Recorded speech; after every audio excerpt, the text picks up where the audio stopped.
program is sponsored by Dr. Pat Basili and Transformation Talk Radio. Welcome to Recovery Recharged with me, Ellen Stewart, Pushy Broad from the Bronx. How does recovery work? How do you use the tools of recovery in everyday life? How do you help someone who is learning to overcome addictive behaviors? The Pushy Broad from the Bronx is here to talk about recovery in a language that we can all understand. Be prepared for real change by recharging the way you think, feel, and act. It's time for Recovery Recharged with Ellen Stewart, Pushy Broad from the Bronx on TransformationTalkRadio.com. Welcome, Transformation Talk Radio listeners. This is the Pushy Broad from the Bronx, Ellen Stewart, and this is my show, Recovery Recharged, and we are here with the illustrious Dr. Pat, my co-host. It's very fun, very cool. What a very powerful segment we're getting ready to do here.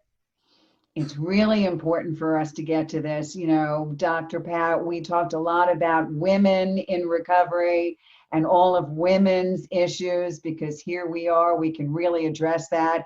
So in order to talk about what makes recovery so hard for men, I had to bring a man on board today. No other way.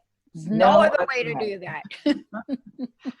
So what makes recovery hard for men is what we're going to talk about today. And I have brought a clinician, Paul Lavella Jr., who we're going to really grill today to get down and dirty and find out what's going on in the world of men in recovery. Before I bring him on, though, I want to give you some of his credentials to let you know he really knows his stuff. So I'm going to read this to make sure I get it right. Paul Lavella Jr. is the founder and clinician at New Jersey Recovery and Wellness. He's a licensed professional counselor and clinical alcohol and drug counselor. He helps people heal from substance use and co-occurring disorders for the past 15 years, and that's just about as long as I know Paul, so I know he knows his stuff. New Jersey Recovery and Wellness reduces the stigma surrounding behavioral health and consults with other organizations to improve treatment outcomes. The Pushy Broad from the Bronx and Dr. Pat and I welcome Paul Lavella Jr. How are you, Paul? Hi, Paul. Doing well. Thank you, Ellen, and thank you, Dr. Pat, for having me on. Happy to be here. Yeah, it's great. Thanks so much. Well, you know, I did some research into this, and you know, you and I have been doing this for a while, but you are the expert. Men are twice as likely to develop substance use disorders as women. That's a really big statistic. Absolutely. Do you think it has something to do with gender and growing up and adolescence? Paul, let's talk about that. Of course. So there's a lot of research that's gone into the gender of addiction, the gender of substance use disorders. And one piece that we continually go back to is the messaging that's different from boys to girls, as well as behavior that's expected and in some cases excused depending on what gender a person is. All right, give us an example of that. I mean, we tell boys certainly a lot more different things growing up than girls. What are some of the things we tell boys? When you take a look at some of the common messages, and again, this is not a judgment. This is more just providing information and trying to understand what's going on. But some of the messages boys hear typically revolve around big boys don't cry. And what's loaded behind that message is don't show your emotions because the idea of showing your emotions is weak. In addition to that is pick yourself up by your bootstraps. So the idea of we need to persist, we need to carry forward, we need to be strong.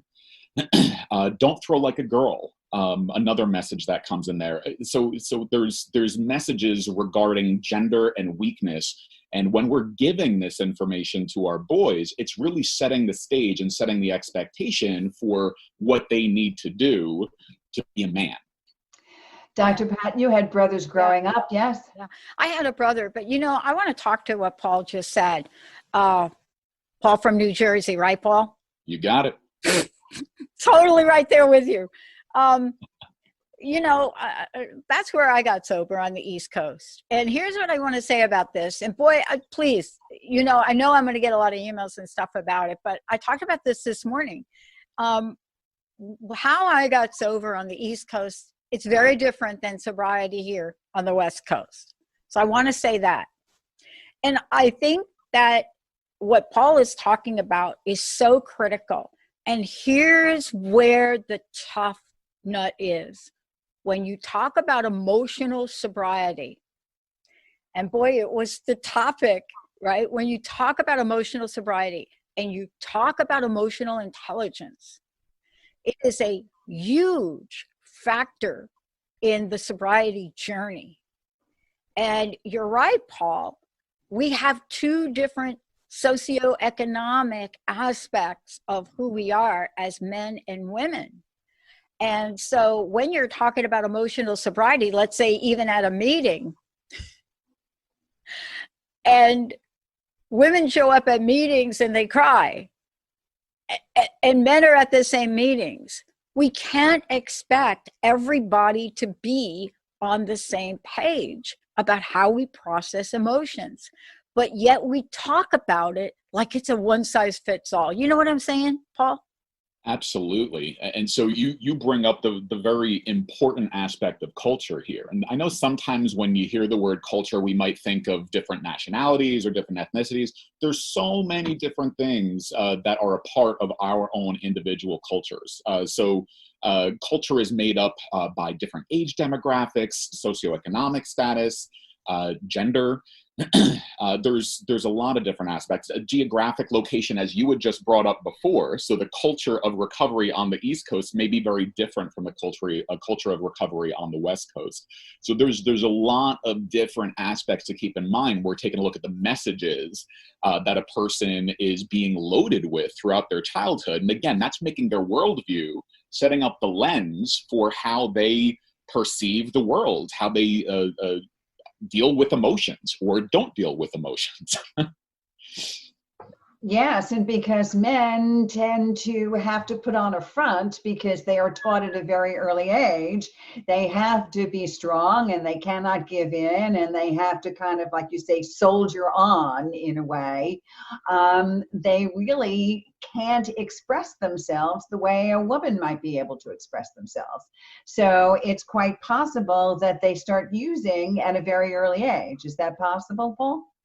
Absolutely. An analogy that I like to introduce here, because it was very helpful for me when I was learning and experiencing more of this, is when you're working with children, for example. Let's say a younger child that hasn't really mastered language. When they can't express, when they can't communicate, what do?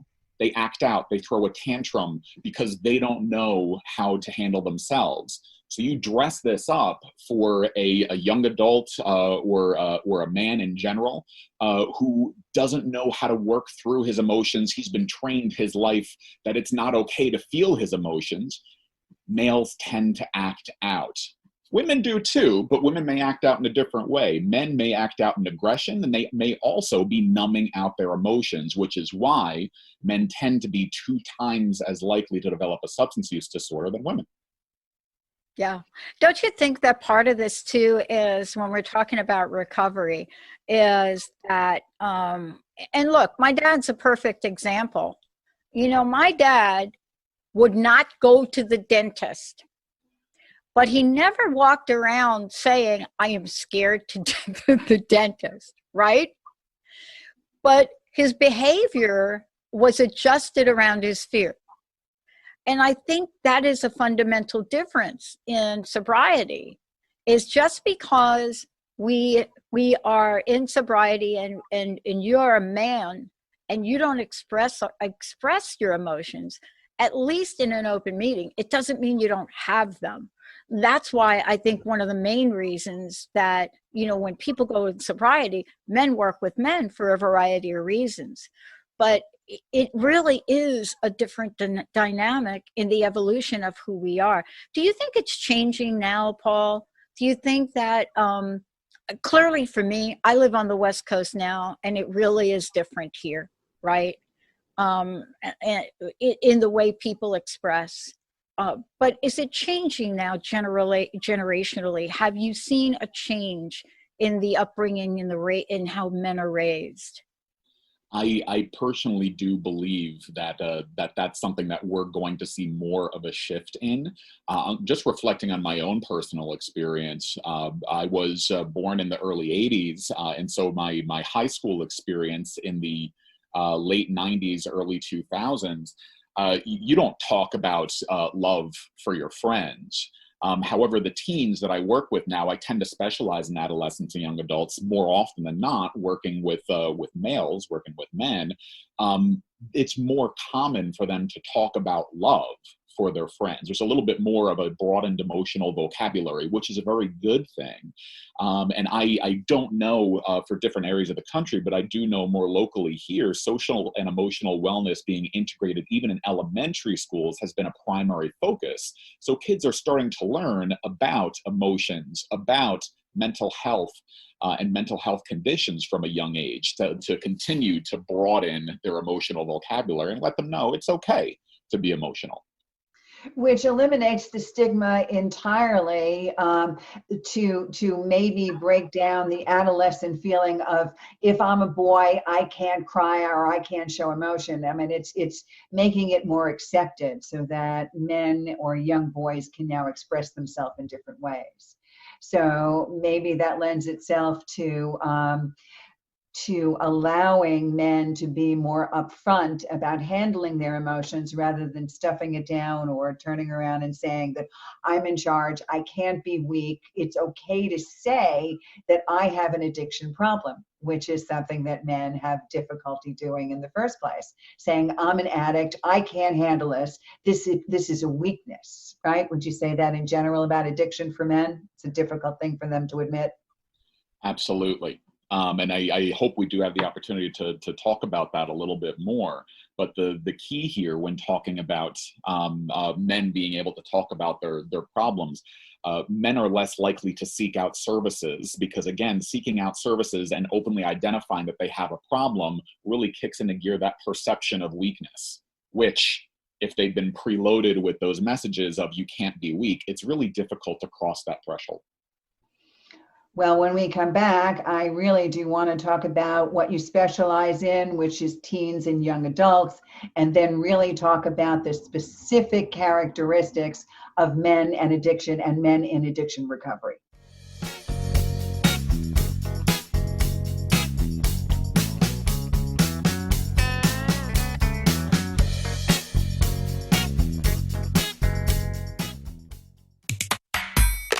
Yeah, yippee skippy to that, baby. We're not done yet. Some of us are out here to educate and inspire. This year, 2020, is the year we gotta show me the money in the cash flow. I'm Dr. Pat. This is the Dr. Pat Show. This is Talk Radio to Thrive By. Visit thedrpatshow.com.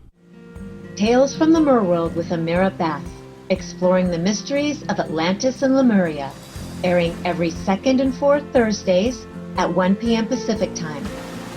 Tales from the Merworld Radio is a blend of mythology, theology, and ancient history, and Amira's own soul channelings. Are you ready to explore and validate the possibility that we are much more than our earth bodies? Amira Bath's Tales from the Merworld Radio holds safe space discussions for remembrances and memories of topics like multidimensional existences and simultaneous lives. Together, we will be raising our vibrations through stimulating conversations and the opening and releasing of the remembrance of our soul purposes for this incarnation. Join me, Amira Bath, for Tales of the Merworld Radio.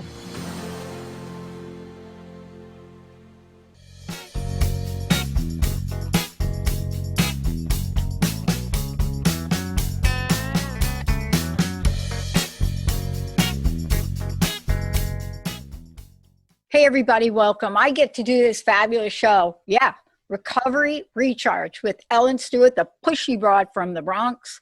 And we're talking today with Ben Lavella Jr. Now, Ben, where'd I get Ben? I was thinking Ben. That was Ben. We were talking about Ben during the break. No, it's Paul Lavella Jr. And look, what makes recovery hard for men? I need to say that again. What makes recovery hard for men? And the reason Paul is joining us here today is because when we do this show, when Ellen and I do this show, we are both women. And so we come from a perspective sometimes about recovery, but we bring our womanness to it. Today, we need to flip the coin over, and we need to take a look at what is this journey like for men? And is it harder for men? And in what ways? Right, Ellen? Right, for sure. Well, Paul was kind enough to talk about the fact that there are gender issues that come up in addiction and recovery, and little boys are taught one thing, little girls are taught another.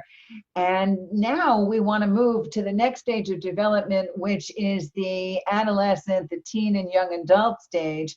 Are there any special considerations for teens and young adult men in recovery? And how does gender impact their recovery? Paul, give us some ideas.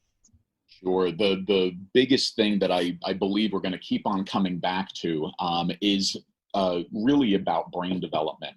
So when we're working with adolescents in general, with substance use disorders or with anything, we have to keep in mind that the brain isn't done cooking. The brain really isn't formalized in its full development until we're in our mid-20s. Let's say between like 23 to 26. Females, young girls, women, their brain starts to develop a little bit more faster than males during the puberty stage. Women tend to start puberty before boys start puberty. The brain develops a little bit more rapidly than it does in men.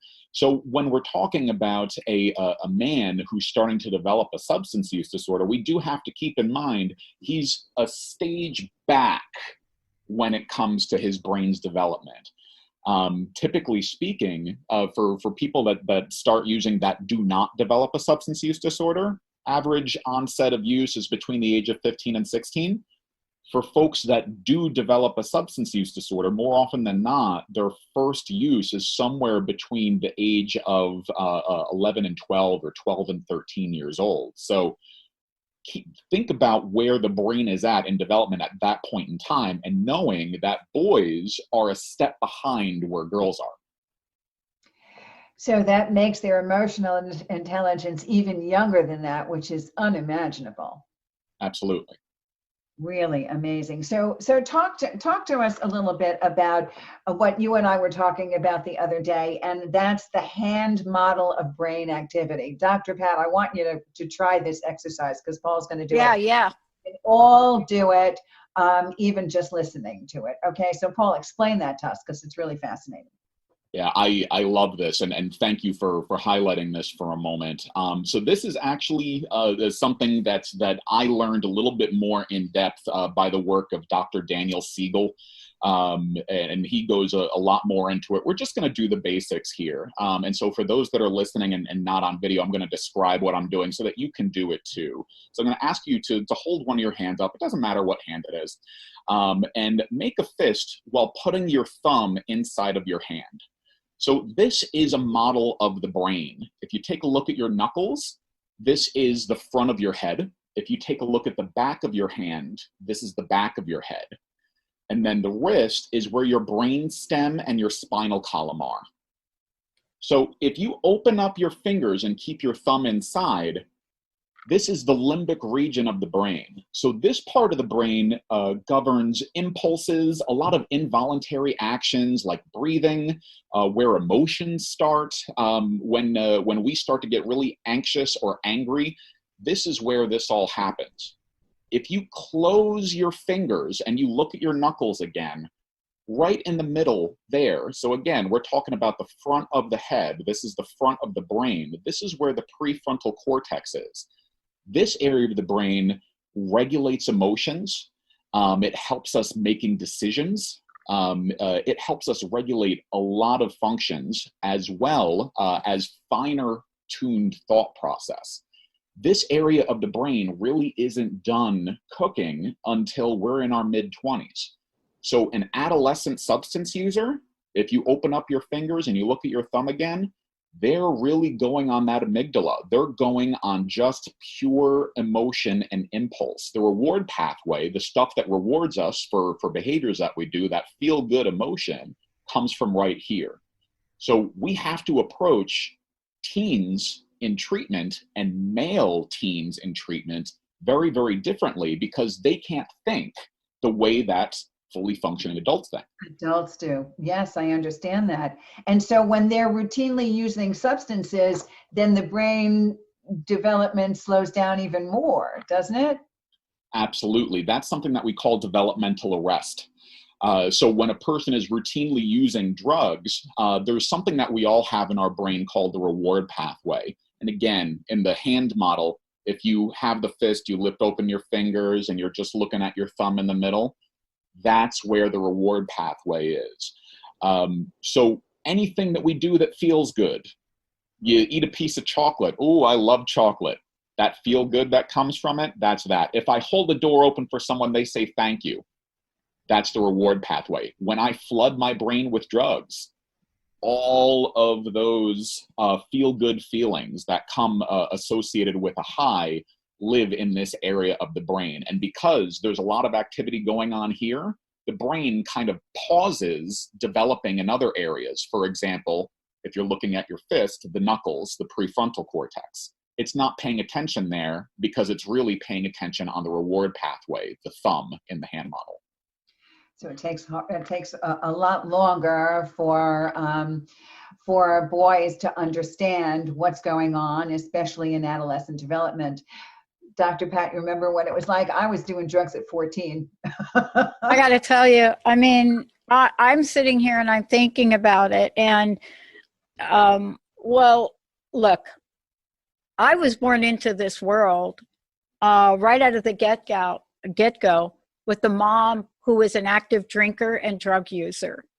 So I cried for 4 years. And the only way in my Italian family that they kept me quiet was Zambuca on my gums, because they thought I was teething at 1 week old. No, I wasn't. But, you know, so there are experiences we go through and how we go through it. But drinking and using, people ask me, the one question they ask me is, why? And I wish that there was a one-word answer, like that is a one-word question. But the answer is, if we really look at it, it's deeply seated in emotional reactions, conditioning, and situations. And I think that you're right about this, and especially about teens. You know, my crazy town showed up really early in life, and you knew it and you could see it. But my male counterparts weren't exactly quite there. I mean, we did the same things, we attended the same parties, we did the same street walking, but yet in the family, my parents could see that I was clearly an emotional crazy town. And I don't know how that works, but the way you described it, Paul, gives us a lot of information about how much and how little we've known about this. You know what I'm saying? Absolutely. And there's another piece that you had mentioned that I just wanted to talk on for a moment. And that's the idea that, you know, why are these behaviors continued on and on? And we can see this just in general in adolescence, because, you know, it's the age of rebellion. It's kind of like a rite of passage.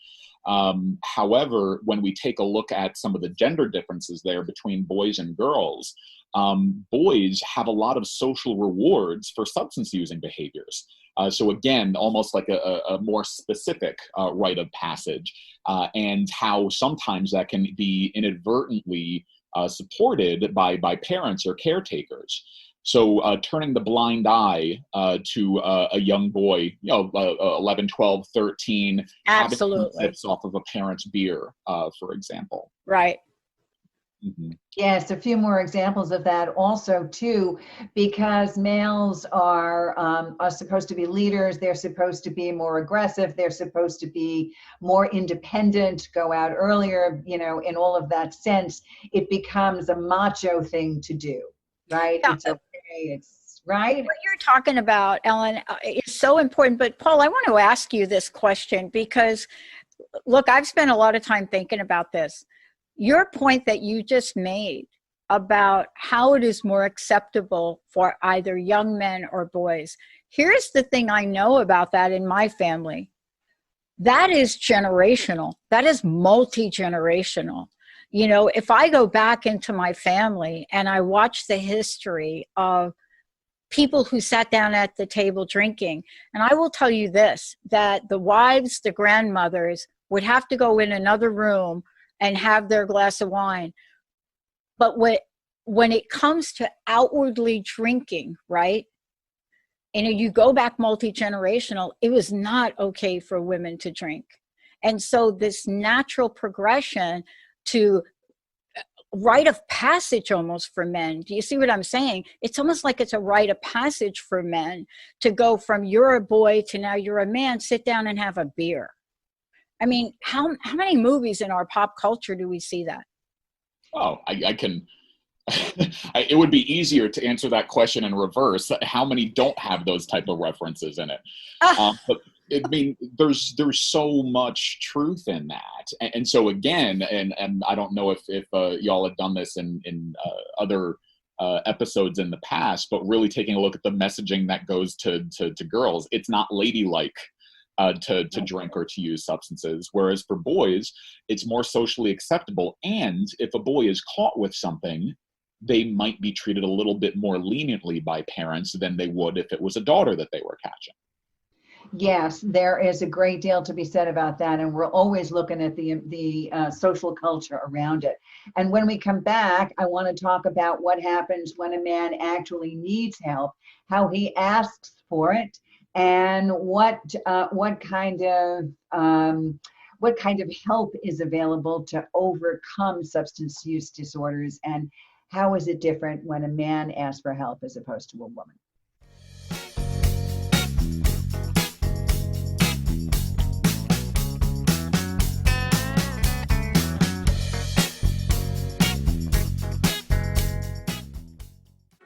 What we've been taught and told is not all there is.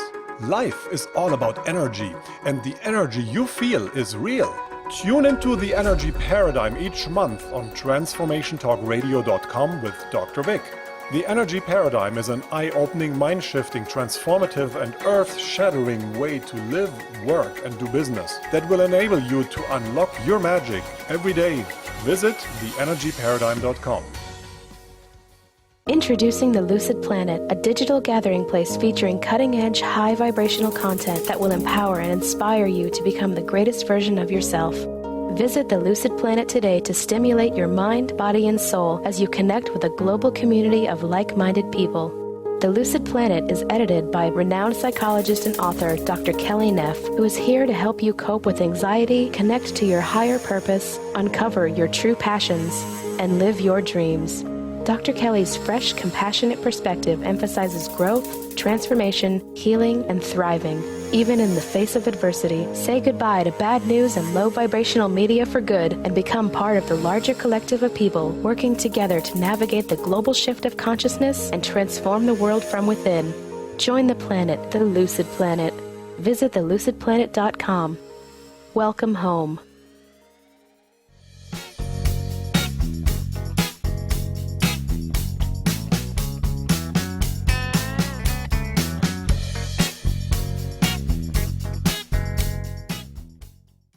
This is Ellen Stewart, the Pushy Broad from the Bronx, and Dr. Pat with our program Recovery Recharged with Paul Lavella today, talking about what makes recovery so hard for men. Paul, I want to get right back into it and talk about how men seek treatment in overcoming substance use disorders. How is it different from women? So there's a pretty significant difference there. Just in general, when we talk about accessing services, if it's just regular medical for your health or even for substance use services, men are less likely to directly seek out help than women are. And again, we go back to some of those pre-programmed messages of, if I'm asking for help, then that must mean that I can't handle it, that there's something wrong with me, that I'm weak. Some of the other internal messages that come there. So men are not likely to directly ask for help, which unfortunately means that they tend to be kind of struggling for a little bit longer. Okay, so do you recommend something called gender-specific treatment? Would you tell our listeners what that's all about? Gender-specific treatment is certainly an option, and it's certainly helpful. I do like to treat every single case individually to see exactly what the needs are. And so once I'm able to have an interview or an evaluation with the person to see what their specific needs are, in some cases, it's very, very important to make sure that they have an environment that's going to help them peer through or peel through the layers of all of the beliefs that they have in mind that might hold them back in recovery. Thinking that they don't need help, thinking that they can handle it on their own, that it's about willpower, it's about strength, and they're a strong person, so they should be able to take care of it just fine. And in those cases where those messages are pretty strong, gender-specific programming can be very helpful. And also, men have sometimes a lot more distractions than women. Gender-specific treatment also allows men, as it allows women, to focus on themselves without the distraction of emotional relationships and looking across the room and wanting to be with someone in a relationship as opposed to focusing on themselves in treatment. So that's a big benefit of gender-separate treatment, wouldn't you say? Of course. I mean, that's the number one distraction, right? I don't have to focus on my issues if I can focus on the person that I could imagine myself being with right now. And sometimes you have the rehab relationships, which are not productive for either individuals. However, because of libido issues, because men can tend to sexualize more than women, those distractions can be quite prevalent. So in gender-specific treatment programming, if I'm a heterosexual man and I'm in a program with other men, those distractions are not going to be there, so I can focus more on my recovery. Well, in addition to that, you said something before that was really interesting, because we know, I mean, we always make fun, Dr. Pat and I talk about how women are more open and are more emotionally open. Men have difficulty asking for directions, right? They have difficulty reading directions. They want to know that they can do it all themselves and they don't need help from the outside world. And even this transcends, this so much more difficult to ask for help in this kind of situation. Wouldn't you agree, Dr. Pat? What I agree is on yes. And the other part that I agree on is that we've developed in the journey of sobriety, men very comfortable talking to other men about it. And what I mean by that is this is a program that was born out of men. And so there is a natural, come on. There's like a gazillion men that have come before you. And for somebody to get and make that acknowledgement and acceptance that they have a problem, you see, that's where I think it's difficult, because you're right about this. I mean, whether it's tailgating and all your buddies are doing it, I mean, it's like normal. It's like, what are you talking about with me? Look at my buddies. Look, we're all doing it. I mean, we go through this generationally, but look at our culture. Now, where the line gets crossed is, have you ever seen a bunch of women do a little bit of tailgating, right? Or a lot of tailgating. And what are the comments about that? So there's almost like a new normal around this. And I think it becomes very difficult for men. I'm not a man, but even a young male teen, to realize, wow, there's something wrong with this, because there's nothing to tell them there's something wrong. You see what I'm saying? It's like, what are you talking about? This is like everybody's doing. It's like normal. Absolutely. And so we have the reference point of what we surround ourselves with. So if I am really in it in my alcohol use or in my substance use, and I'm only really surrounding myself with individuals that are using at the same rate, then this isn't abnormal. This is normal. And as a man or as a boy, because of those social allowances, the rite of passage, this becomes a more normalized viewpoint. It's like, well, what's the problem? Everyone I know does it this way. However, on the other side of it, for individuals that do identify that there is a problem and work their way, let's say, into a fellowship, there's almost like this threshold. Once they kind of go through the other side of that threshold and see that there is a group of men that are able to talk about real stuff, that are able to rely on each other, that are able to ask for help, that have a camaraderie that maybe the person really hasn't experienced before. Once they see that, it almost gives them permission to dive in and come to the table to talk about everything that's going on. But for men that haven't crossed that threshold yet, getting to that threshold to kind of peek inside the room of that fellowship, it can take a while. Yeah. It can definitely take a while, and understanding that a man not only has to admit to that problem, but then the work that they have to do to sustain it is very difficult for a man. Women are used to talking to other women. They're gathering in groups. They talk all the time. They express to each other all kinds of emotions. But men have to realize that if they become part of a fellowship, that they have to talk in a group about their problems. It's not enough that they're going to talk one-on-one, but in treatment now they have to talk to a whole room full of people. And they have to identify as an addict or an alcoholic, which means they have to say they can't do it alone. And men like to think that they can do it alone, right, Paul? What are some of the other things that men have to admit to? Oh, so there's several things to really keep in mind. So number one, admitting that there is a problem. Number two, admitting that their use is actually quite different from the use of other individuals. Everyone has their own individual story. There may be some things that a person holds guilt over or holds shame over. And again, talking about really, really deep emotions that we normally hide from ourselves. These are the things that come up for a man in recovery.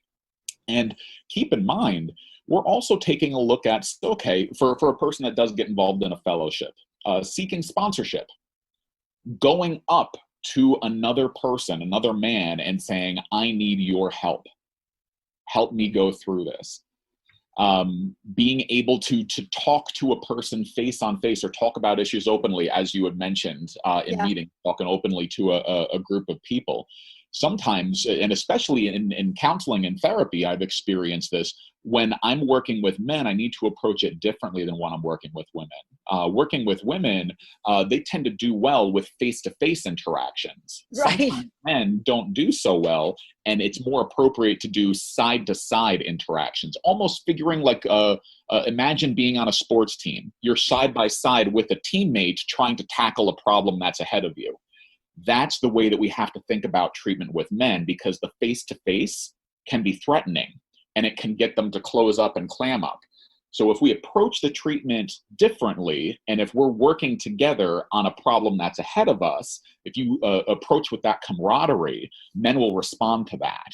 And so again, in gender-specific treatment, of professionals that are versed in men's issues, we're familiar with these approaches, and we can approach treatment in that way when we see that it's really needed. And of course, if a person does give some of the social aspect of fellowships a chance, they're going to experience that all over the place. And, I want to ask you about teens. I want to go back to teens, because I got to tell you, one of the things I've been most impressed by is the evolution of teens in recovery. And I mean the evolution of that, because if you go way back, that was like, even me saying that was like ridiculous. Nobody was doing it. Nobody was talking about it. It's like, teens, what are you talking about? My kid doesn't have a problem. But there's been an evolution. And what I've learned about this, having worked with teens, is that teens are the greatest advocates for teens. They are just so amazing at what they do. But the flip side of that, from my experience, and I want to ask you about this, is the pressure, the peer pressure to stay with it is enormous. I mean, there is this outside peer pressure that pull teenagers to this place of, what are you wasting your time in the recovery? What are you doing? Man, come on. That is so extraordinary in this day and age, compounded by the digital age and all sorts of things that I didn't grow up with, Paul. Mm. So with this new culture for teens in recovery that you're referencing, yes, I know. And again, different regions of the country, you're going to see different things popping up. Some are larger organizations that may have multiple different chapters, so to speak, such as Young People in Recovery, I know is a common one. There's lots of others that are out there. But specifically for teenagers in different parts of the countries, there's these things called APGs, or alternative peer groups. And this is fantastic, because take a look at, teenagers. That phase of development is really about individuating from separating from your family of origin, from being able to practice independence. And so what that can look like for teens is some of this rebellion, some of the substance use.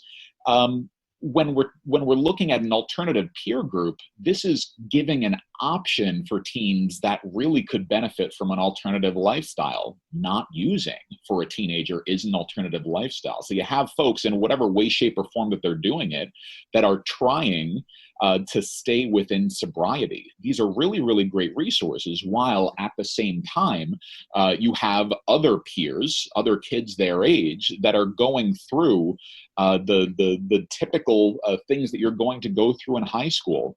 Think about this time of year, and I know it's different because of everything that we're in right now with COVID-19, but prom, graduation parties.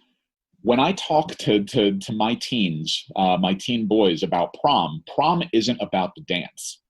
Prom is about, and again, I'm from New Jersey, it's about going to the Jersey Shore after the dance and getting loaded for the entire weekend and hoping to get it together enough by Sunday night to drive home.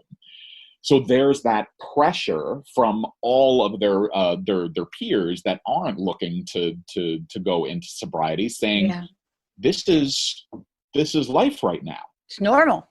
Yep. This is normal. This is it. And it's really interesting you're talking about that. And by the way, I don't think it's different in different parts of the country when it comes to prom day. Maybe they might not be going to the Jersey Shore, but I hear you. No, they're not going to the Jersey Shore. If you're out here in the Pacific Northwest, you're probably going across the mountains to someplace really cool. But it's the same idea. And there is a new normal now with all of that. But it doesn't seem to be stopping the public from consuming alcohol. We did a show not too long ago. Consumption of alcohol is up. It was 422%. My friend said it's past 515% alcohol purchases. Yes, because we did something on coping in our current reality in COVID-19. The alcohol is way up, and if we can continue here, maybe, and just continue without a break, if that's okay with you. Yeah, let's do it. We're on a roll here. Let's go. The peer pressure that I see all the time, and I know, Paul, you see it with your clients, and we want to talk to you about what kind of clients you see and where people can find you, which we're going to get to. But the peer pressure, like you said, especially for young people in high school and in college, is so great that sometimes it's very difficult to actually ascertain when there's a real problem until, with a male, something distinctive happens. And that, I think, is the biggest difference between males and females, that when a male of any age is in a situation where they have an alcohol or drug problem, something serious happens. That bottom comes pretty quickly. Yeah. I mean, we're talking about everything from a car accident to being arrested to something which demonstrates you're out of control and there's a serious consequence for it. Mm-hmm. Because again, men tend to be a little bit more impulsive in general than women. And if they're not expressing their emotions, if they're not able to process through things, if that's blocked out, they're acting out more. So men are more impulsive and they tend to act out more. When we're substance using, we're just going to get that very, very large explosion. So whereas when women access treatment, it might be through being able to talk about what's happening, be able to identify that there's a problem, asking for help.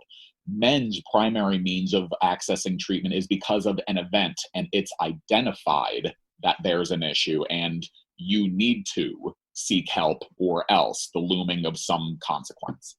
You know, one of the things that is being talked about quite a bit now, and anonymity is really important for me, so I'm going to generalize outside help.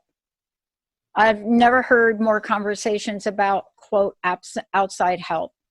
And that is so important because I think we like to suck it up and think we can do it alone. And I think this is another distinction for me, but please help me understand men more. I believe women will get outside help more than men. I just believe that. Maybe because that's what I've seen in my family and people that are close to me. And yet outside help, and what I mean by outside help is therapy or whatever you want to call it, right? There are different other places, but generally it's therapy. It's coaching, Ellen, like you do. And women will tend to say, damn, I can't do this. I have got to get, quote, outside help. I'm not sure men do that as frequently, willingly, or see the benefit of it. And I'd like to hear your thoughts on that, Paul. Absolutely. Just to generalize that, even outside of mental health, substance use disorders, or counseling in general, doctors' well visits. Men hardly ever access that service. They've got to be like hurt and hunched over to get to the doctor's office. Oh my God. Rates for women getting to doctors for well visits is much, much higher than men. And so then, of course, when you take a look at mental health considerations, let's take a look at that messaging. I need to be in control. I need to be in charge. I need to be strong. So going to a mental health professional, that must mean I can't handle my emotions. The stigma of being weak. Stigma is actually a really good word to make sure that we throw in here. The stigma surrounding asking for help. It's significant. It is. And as we said before, women tend to go for help. Pat, you and I, you've created a whole network, Transformation Radio. That's what you created, so that many, many women can come together because we want to talk about our emotions. We want to talk about our feelings. And now you're first beginning to get more men involved because we're losing the stigma of men not wanting to talk about their feelings and emotions and talking about it. And Paul was saying that today in this new 21st century, and especially now that we're in the middle of COVID-19, that our connections virtually are allowing men to be more emotional and talk about more things. So that also will open things up. But now, Paul, tell me what you're seeing in terms of the virtual communication that we have now because what's happening with men? Are they engaging? Are they walking away? Tell us what's going on in the field of addiction and virtual communication. So a majority of my practice, New Jersey Recovery and Wellness is a small outpatient practice in northern New Jersey. A majority of my practice is with males, from teenagers all the way up through, I'm working with a person who's in his 70s. So I have quite a few men who have stayed engaged. And have actually picked up engagement a little bit more now that everything has been transitioned over to telehealth. So telehealth, almost envisioning what we're doing right now if it were therapy. So there's a lot of responsiveness there. Again, as a therapist, I do prefer the in-office. There's something about being able to meet with a person that I do miss over these past 8 weeks. But men are responding. Yeah. You know what I have to tell you that this has been an ongoing debate about recovery for as long as I can remember. And I remember leading a group at one of the national conferences to go digital. And I was pretty much laughed out, threw tomatoes out, get these crazy people out. And right now it's saving lives. And one of my friends said to me that a lot of the centers, let me just call them centers, because they're not all 12-step programs. They're like you. They're people like you. A lot of these places are not going to come back. And so the real question for folks that are thinking about this now is, are we going to be able to maintain a digital connection? Because here's what it is. You're in New Jersey, but there may be somebody that hears this is in a part of the country where their in-face opportunity went away. And it may not come back. I mean, we shut down an entire large facility in Everett because the funds are not there. And this is the reality. And we have to figure this out, because people are hearing this show and they're going to see you, Paul, and they're going to want to say, I want what that guy's got. I want to be able to be part of that. I want to see what Ellen's doing. I want what she's got. And now the barriers of having to do face-to-face are now removed. And I hope that shows like this and your message is going to get people to pick up the phone and call, because it isn't about how we do things anymore. It's about what we do to save lives. And that's, I mean, if we think about what's the benefit of COVID, this is it right here. It is. And, just from what you said, I work with a couple of males as well, Paul. And what I'm seeing is that people are saying to me, there is no better time to get clean and sober and to stay in recovery than right here, right now, during these circumstances. Absolutely. Because they turn around and say, if not now, when? Correct? Are you finding that as well? That's right. One of the initial fears that I had when we started to experience all these changes was, are people going to stop reaching out? And I want to say it took a week or two, figuring, in my own personal life, it kind of took a week or two to figure out what was going on, how does my day-to-day life differ, but then I kind of got into a new groove, and then others got into a groove. And people are reaching out and asking for help. And sometimes it's a fit and we're able to work, and sometimes it's not, but I make sure to connect them with someone that will be able to take them on that emotional journey of where they need to get to. Help is always accessible. Well, we are really delighted to have you here today. I know Dr. Pat and I really had a great time, and we're going to ask you back because I know there are many areas in men's recovery that we want to talk about. And you and I personally have talked about various topics that I want you to bring to the table as an expert for us. But first, I'd like to know, and Transformation Talk Radio listeners would like to know how to reach you. So can you give us an idea of how to do that?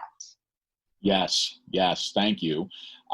So again, my name is Paul Lavella. I'm the founder and a clinician with New Jersey Recovery and Wellness. Check out the website. There's a lot of information there. You'll get a little bit more of a sense of the work that we do. The website is www.njraw.com. So that's NJRAW.com. And that's New Jersey Recovery and Wellness. And Paul, let me just ask you this one last question about it. I know that you do a lot of face-to-face work. Are you doing virtual work now as well? Yes. So especially because of the precautions that have been requested by our local public health officials, the practice right now is via telehealth. So every session that I do right now is similar to this on a confidential and secure platform. which means you'll continue to do that as well, which is wonderful. So then people all over the country and even all over the world can get in touch with Paul. So please do so. And please remember that me, Ellen Stewart, Pushy Broad from the Bronx, is here at any time. I'm doing a 30-minute free consultation session based on coping with COVID-19, stress and anxiety. Just call my toll-free number, 800-889-1757. If you want more information about Paul, you can reach me there as well, and I'll be happy to give you his contact information. You've been listening to Recovery Recharged with certified life and recovery coach Ellen Stewart, Pushy Broad from the Bronx.